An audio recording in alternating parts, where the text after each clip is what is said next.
Baik, bismillahirrahmanirrahim. Assalamualaikum warahmatullahi wabarakatuh. Selamat sore dan salam sejahtera bagi kita semua. Yang saya hormati, Profesor Taufik Tjatna selaku dosen pengampu mata kuliah analisis dan desain sistem produksi agroindustri, serta abang kakak asisten dosen yang telah membimbing selama perkuliahan. Izinkan saya memperkenalkan diri. Nama saya Firlin Nuraini dengan NIM F3401221009 yang pada kesempatan kali ini saya akan mempresentasikan proyek yang berjudul Perancangan Cyber Cycle System untuk pengendalian dan formulasi haptonik berbasis machine learning. Adapun pada proyek ini akan saya bahas yaitu mengenai latar belakang, request analysis, metodologi, requirement engineering, use case diagram, functional architecture, logical architecture, physical architecture, activity diagram, serta machine learning. Masuk pada latar belakang, di mana latar belakang penelitian ini berasal dari permasalahan pada proses formulasi haptonik berbasis bahan alami. Nah, dalam proses formulasi, tentunya variasi konsentrasi bahan aktif sangat memengaruhi kualitas produk, seperti nilai pH, viskositas, densitas, serta efektivitas produk secara keseluruhan. Namun, proses formulasi saat ini itu masih banyak dilakukan secara trial and error menggunakan di laboratorium. Nah, selain itu belum terdapat sistem monitoring real-time maupun integrasi data formulasi secara menyeluruh. Akibatnya, kualitas produk ini menjadi kurang konsisten, proses formulasi menjadi tidak efisien, dan sulit menentukan formulasi yang optimal. Oleh karena itu, solusi yang tawarkan adalah pengembangan sistem pengendalian dan optimasi formulasi berbasis cyber physical system yang didukung oleh machine learning. Selanjutnya terdapat PCOS analisis di mana pada bagian population ini penelitian difokuskan pada formulasi hair tonic herbal berbasis ekstrak teh hijau dan urang-aring. Intervention yang digunakan yaitu sistem pengendalian dan optimasi berbasis MBSE dan sensor. Kemudian comparison di mana dilakukan antara proses formulasi manual dengan sistem terintegrasi berbasis data untuk outcome yang diharapkan yaitu kualitas produk lebih konsisten, proses menjadi lebih efisien, dan pengambilan keputusan menjadi berbasis data. Sedangkan pada studi desain di mana menggunakan pendekatan MBSE seperti BDD, IBD, dan activity diagram yang diintegrasikan dengan cyber cycle system. Oke, berikutnya terdapat metodologi yang dilakukan dalam proyek ini, di mana tahapan penelitian ini dimulai dari identifikasi masalah, analisis kebutuhan sistem, perancangan arsitektur sistem, pembuatan model sistem berbasis MBSE, hingga implementasi machine learning untuk prediksi kualitas formulasi. Berikutnya merupakan requirement engineering, terdapat requirement engineering secara fungsional dan non-fungsional. Nah, pada requirement engineering fungsional ini, sistem dirancang untuk memiliki beberapa fungsi utama. Yang pertama, sistem ini mampu menerima input variasi konsentrasi bahan aktif dari formulator, kemudian sistem dapat mencatat parameter proses seperti suhu dan waktu pencampuran. Nah, sistem juga mampu menyimpan hasil pengujian mutu seperti pH, viskositas, maupun densitas. Selain itu, sistem juga dapat membandingkan hasil formulasi dengan standar mutu yang telah ditentukan, yaitu Standar Nasional Indonesia terkait hair tonic. Nah, jika hasilnya ini masih belum sesuai dengan standar, maka sistem akan memberikan rekomendasi reformulasi. Dan terakhir, sistem dapat menyimpan riwayat batch formulasi, serta menghasilkan laporan evaluasi formulasi untuk mendukung pengambilan keputusan. Selanjutnya terdapat requirement engineering non-fungsional. Nah, selain kebutuhan fungsional tadi, terdapat juga kebutuhan non-fungsional sistem. Nah, dari sisi performance, sistem ini diharapkan mampu memberikan evaluasi kurang dari 5 detik setelah data dimasukkan. Dari sisi reliability, sistem ini harus menghasilkan evaluasi yang konsisten untuk input yang sama. Kemudian usability menekankan bahwa sistem ini harus mudah digunakan oleh formulator maupun QC. Selanjutnya data integrity di mana ini memastikan data tersimpan secara akurat dan aman, dan sistem juga menerapkan security berbasis hak akses pengguna, dan selain itu sistem juga dirancang scalable agar tetap stabil meskipun jumlah batch-nya itu meningkat, serta maintainable sehingga parameter standar mutu ini dapat diperbarui dengan mudah. Nah, berikutnya merupakan use case diagram, di mana pada use case diagram ini ditunjukkan aktor-aktor yang terlibat dalam sistem formulasi. Nah, yang pertama ada formulator, di mana formulator ini bertugas untuk menentukan variasi konsentrasi bahan aktif dan melakukan evaluasi hasil formulasi. Yang kedua ada operator, selanjutnya operator ini dapat menjalankan proses formulasi dan memantau parameter proses secara real time.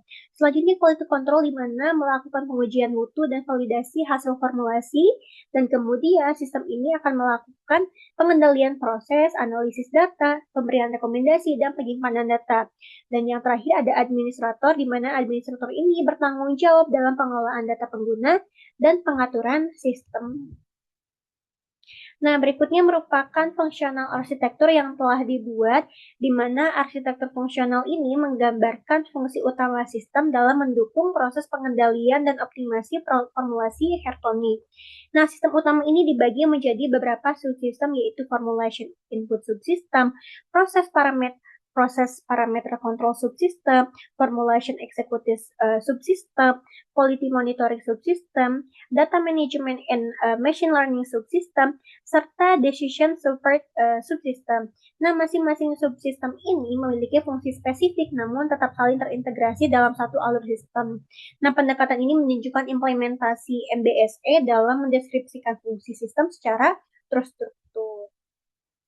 Selanjutnya terdapat logical architecture, di mana logical architecture ini menggambarkan aliran data dan interaksi antar subsistem di dalam sistem. Nah, data formulasi dari operator itu akan diproses oleh controller untuk mengatur parameter proses seperti suhu, kecepatan pengadukan, maupun waktu pengadukan.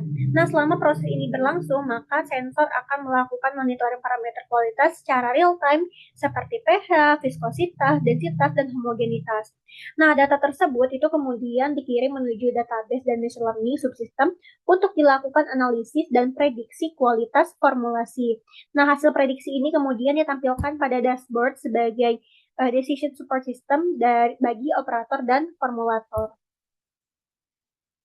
Selanjutnya masuk pada arsitektur fisik, di mana arsitektur fisik ini menunjukkan implementasi perangkat keras dan perangkat lunak yang digunakan dalam sistem. Nah, komponen utama ini terdiri dari user interface, PLC atau microcontroller, sensor proses, aktuator, server database, dan jaringan komunikasi. Nah, sensor ini digunakan untuk memperoleh data parameter proses secara real time. PLC bertugas mengendalikan aktuator seperti motor pengaduk, heating element, dosis pump, dan control valve.